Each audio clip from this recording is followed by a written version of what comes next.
Ini bukan kali pertama dan penduduk di Lembah Kelang, mereka sekali lagi berdepan dengan masalah gangguan bekalan air tidak berjadual. Pengurusan air Selangor Sedia Berhad berdepan masalah gangguan air tidak berjadual.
Sebelum mandi, kita cek air dulu. Kalau ada air, baru boleh mandi.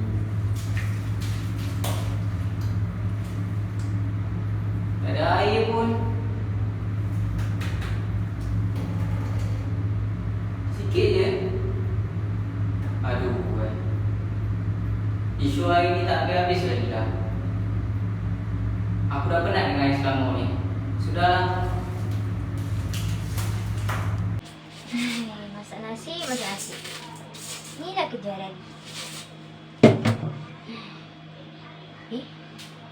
Tak ada air. Macam mana nak masak nasi kalau air tak ada?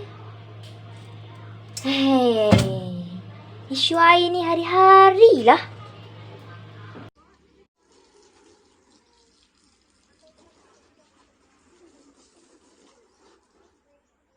Mak, tak ada air ni. Macam mana nak habis kawasan kereta? Banyak lagi sabun ni. Mak. Ni musim panas ni pokok banyak mati dah. Kering pokok-pokok aku ni. Kalau musim panas ni tak ada air, habis semua mati ni.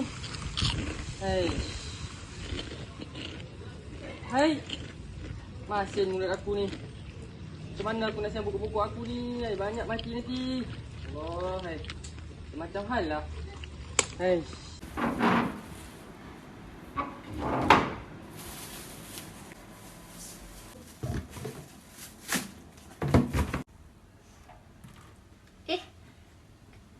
Mana air? Ya, awak macam mana aku nak basuh tangan ni? Semalam dia bagi tahu ke?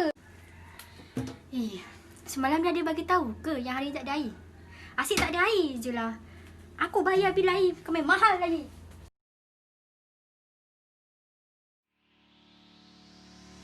Perkara yang dibahaskan ialah kenapa masalah air di Selangor berlaku setiap tahun. Hal ini kerana pencemaran bau air mentah di Sungai Selangor dipercayai berpunca daripada kawasan industri kecil dan sederhana di Taman Velok Sarawak. Maka, loji tidak dapat merawat air disebabkan ada pihak yang tidak bertanggungjawab telah membuang sisa-sisa toksik ke dalam sungai dan aliran air bersih. Oleh itu, terdapat beberapa tugas yang terpaksa diberhentikan disebabkan tidak dapat menghasilkan sebanyak 6.02 juta liter air dalam sehari untuk dibahagikan kepada penduduk-penduduk di Selangor. Maka, penduduk-penduduk di Selangor akan mengalami gangguan bekalan air yang tidak berjadual. Pihak Selangor telah menghantar bekalan air bersih kepada kawasan-kawasan di Selangor. Tetapi, permintaan air bersih di Selangor terlalu tinggi dan bekalan air yang dihantar tidak mencukupi. Falsafah yang berkaitan dengan isu di atas ialah ekonomi Selangor akan mundur kerana rakyat akan memberontak di atas bil air yang sama setiap bulan walaupun masalah air yang berlaku. Ini akan membabitkan isu kesihatan rakyat Selangor terutama sekali di bahagian pendalaman Selangor. Yang kedua, perkara yang dibahaskan ialah apakah yang perlu difokuskan untuk masalah air di Selangor? Kerajaan tidak mengambil berat dan mengambil endah tentang perkara yang berlaku ini.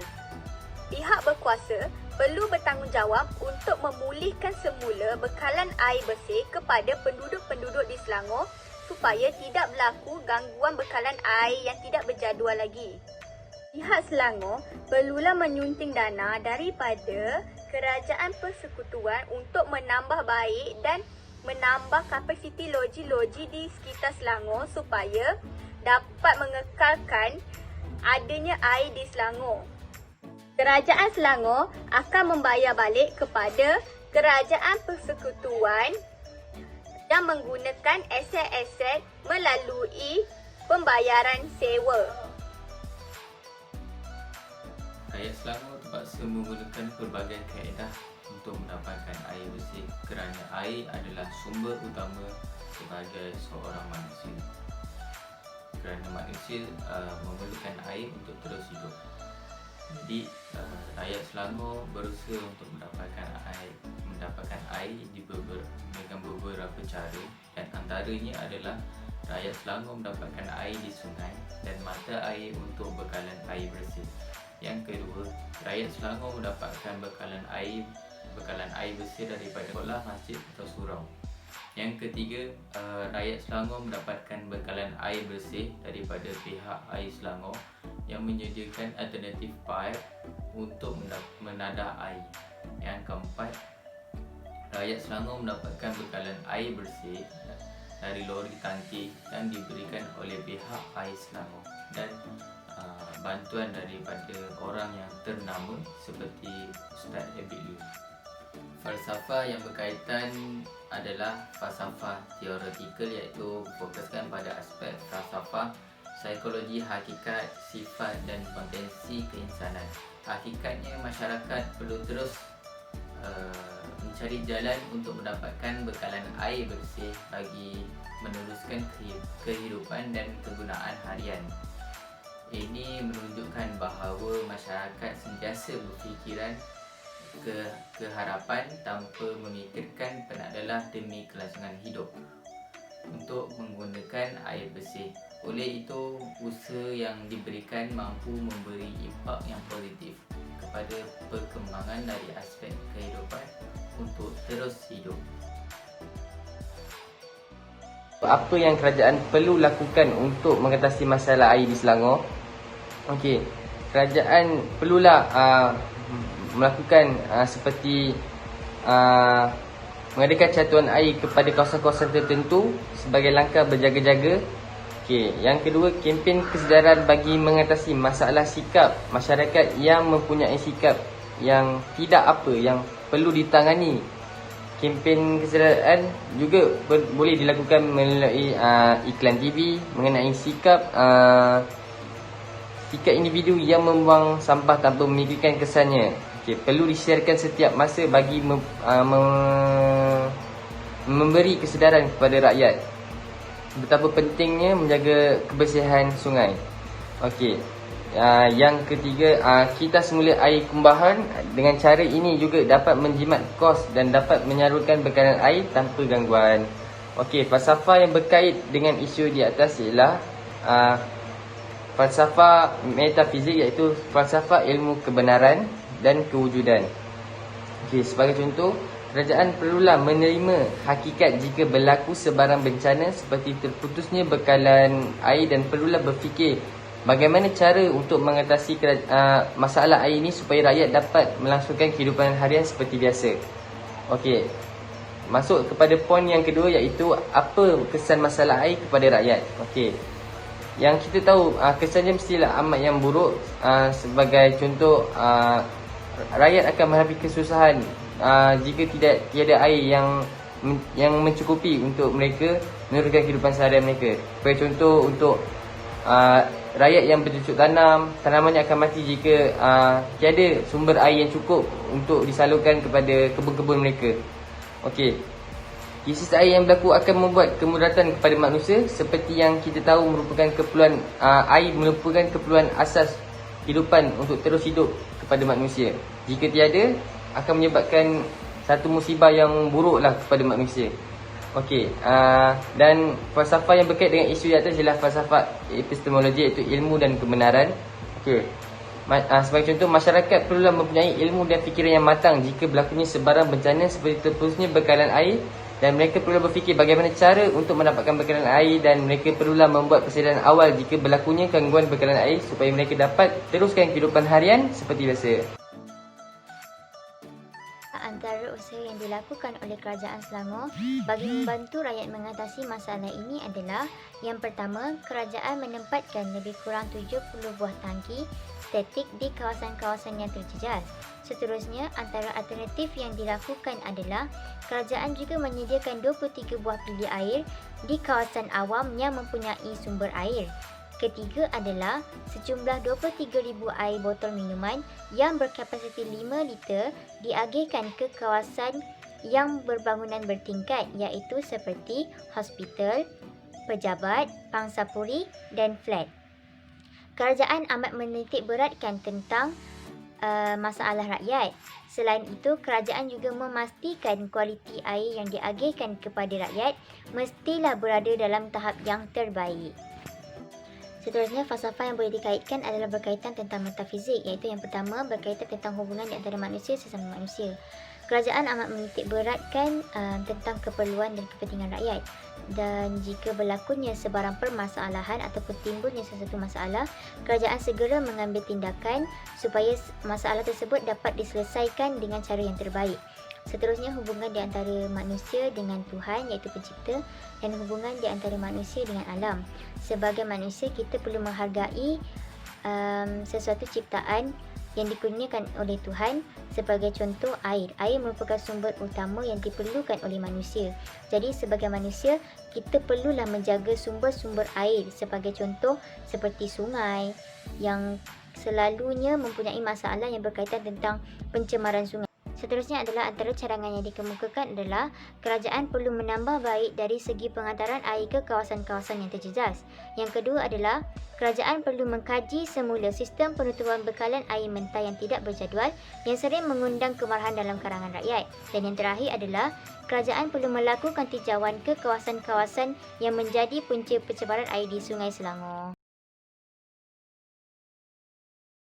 Seorang operator kilang maut selepas motosikalnya dilanggar kereta dipandu lelaki dipercayai mabuk. Kejadian berlaku di Hal ini membabitkan seorang pelajar tingkatan 5 yang meninggal dunia selepas motosikal ditunggannya dilanggar seorang pemandu mabuk.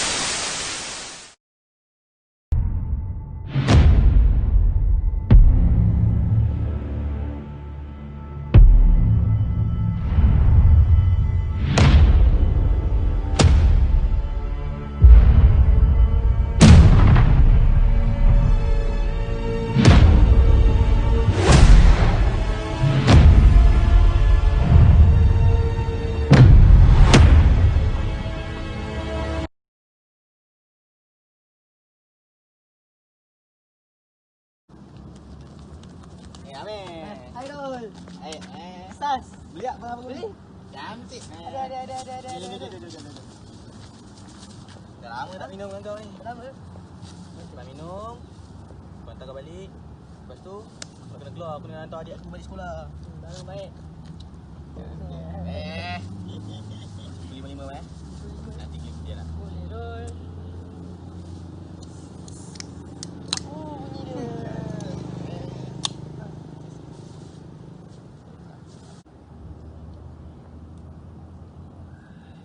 Kau jangan minum banyak-banyak. Kau nak hantar aku balik kat kan? Relax, tak ada apa-apa lah. Kau betul kau yang drive tau. Kau kawan orang tak tahulah. Rumah aku dekat je sini. Minum. Minum kita. Aku jadi kungfu lagi lah. Dah lama tak keluar PKP ni. Sekali kena ya. Tapi asal kita minum kat tengah-tengah alam ni? Dia tak ada orang kat sini. Ya? Minum Berapa ni?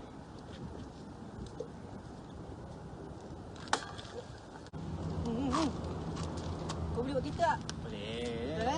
Betul Tu jalan tak betul. Ni pintu depan ni. Ni pintu depan. Itu. Kunci lah meh. Okey Aku dah tahu. Tahu.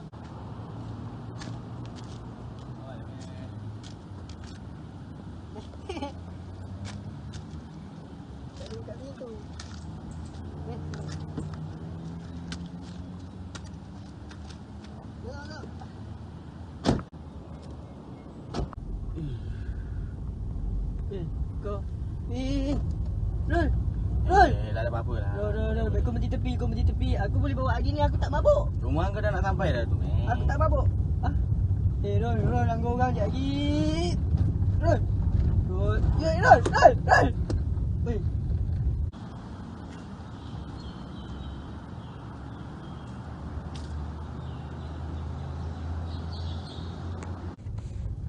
Rul. Rumah kau, men. Nampak? Ni kan. Tu mak aku.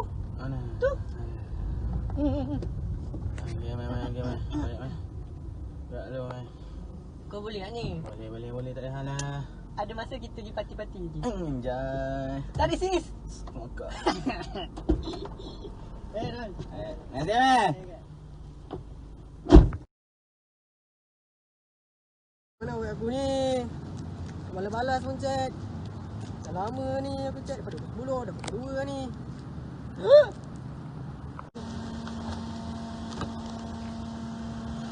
Aduh, mak. Siapa pula ni?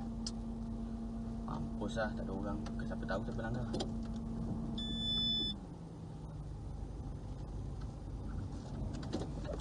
Ayah apa lagi? Weh. Bang.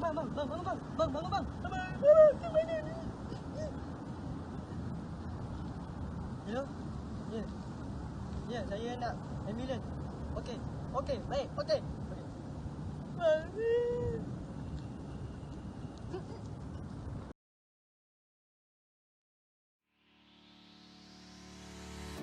Okey, seperti yang anda lihat tadi adalah video mengenai punca-punca pemandu mabuk. Okey, antara punca-puncanya ialah tekanan di tempat kerja, stres, isu keluarga dan lain-lain lagi. Statistik menunjukkan 10 daripadanya adalah mati, serious injury adalah 3% dan minor injury adalah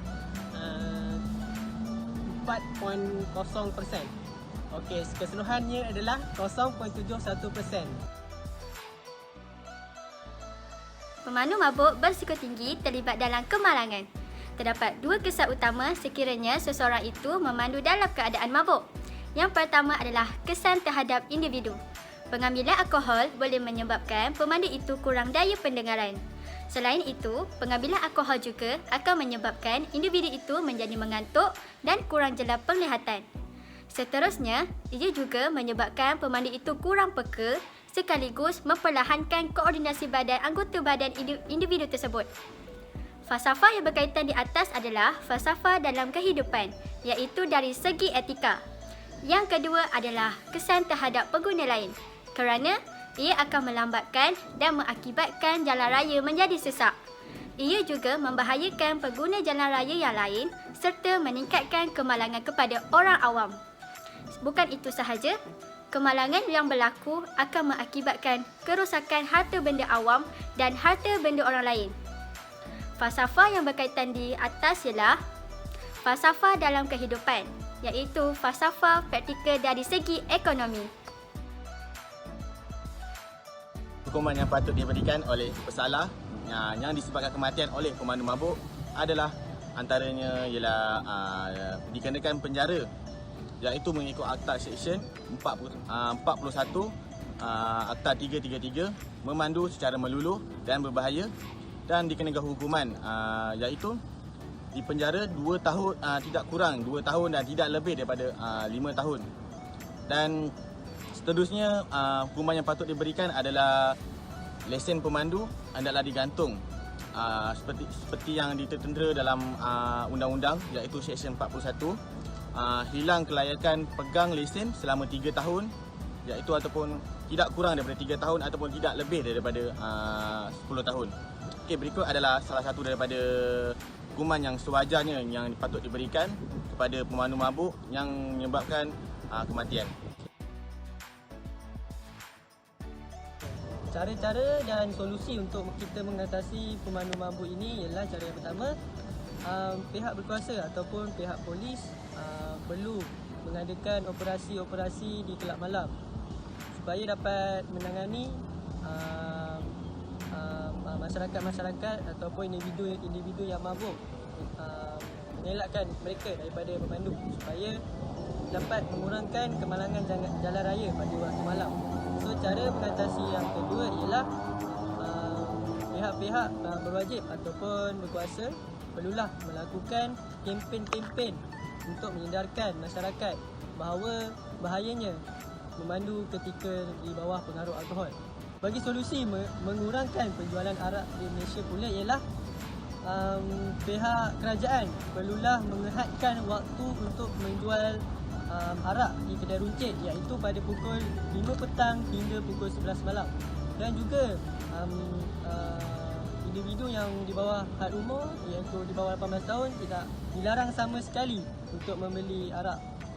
Okey, solusi kedua pula ialah pihak kerajaan perlulah meningkatkan cukai penjualan arak, iaitu sebanyak 15% supaya dapat mengurangkan penjualan arak di Malaysia. Kerana jika harga arak meningkat, jadi orang-orang yang tidak berkemampuan tidak dapat membeli arak tersebut dan kuranglah berlakunya kes memandu mabuk. Sekian, itulah cara mengatasi dan solusi.